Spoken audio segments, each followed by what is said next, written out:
ঢাকায় সিনেমার জনপ্রিয় অভিনেত্রী হচ্ছেন পূজা চেরি। এমনকি প্রেমিকের সঙ্গে গোপনে বাগদান সেরে ফেলেছেন এই অভিনেত্রী। হ্যাঁ দর্শক, সম্প্রতি একটি লাইভে এসে নিজেই মুখ খুললেন পূজা চেরি। পূজা চেরি বলেন, সম্পর্কের মূল্য আমার কাছে অনেক বেশি, তাই আমি চাই না ভবিষ্যতে আমার নামের সাথে ডিভোর্স ওয়ার্ডটি জড়িয়ে থাকুক। পূজা আরও স্পষ্ট করে জানান, সংসার এবং অভিনয় একসঙ্গে চালানো সম্ভব না হলে তিনি বেছে নেবেন সংসার আর ছেড়ে দেবেন অভিনয় জগৎকে।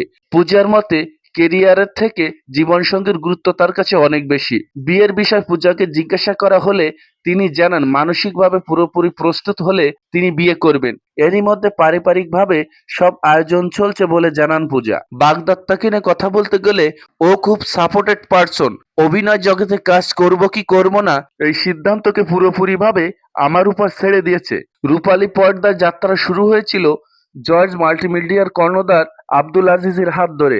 একসময় তাদের সম্পর্ক নিয়ে নানা গুঞ্জন শোনা গেলেও পরবর্তীতে সেই সম্পর্কে ভাঙন ধরে। কেরিয়ারের বিভিন্ন সময় অভিনেতা শাকিব খান, সিয়াম আহমেদ এবং আদর আজাদের সঙ্গে তার নাম জড়ালেও সেগুলোর কোনো নিশ্চিত ভিত্তি পাওয়া যায়নি। এদিকে আসন্ন ঈদে মুক্তি পাওয়ার অপেক্ষায় রয়েছে পূজা চেরির অভিনীত সিনেমা দম। এই সিনেমাতে পূজার বিপরীতে অভিনয় করছেন জনপ্রিয় অভিনেতা আফরান নিশো। এই মুভিতে আরও একটি গুরুত্বপূর্ণ ভূমিকা অভিনয় করতে দেখা যাবে আরও এক জনপ্রিয় অভিনেতা চঞ্চল চৌধুরীকে। তো দর্শক, ভিডিওটি এই পর্যন্তই। ধন্যবাদ।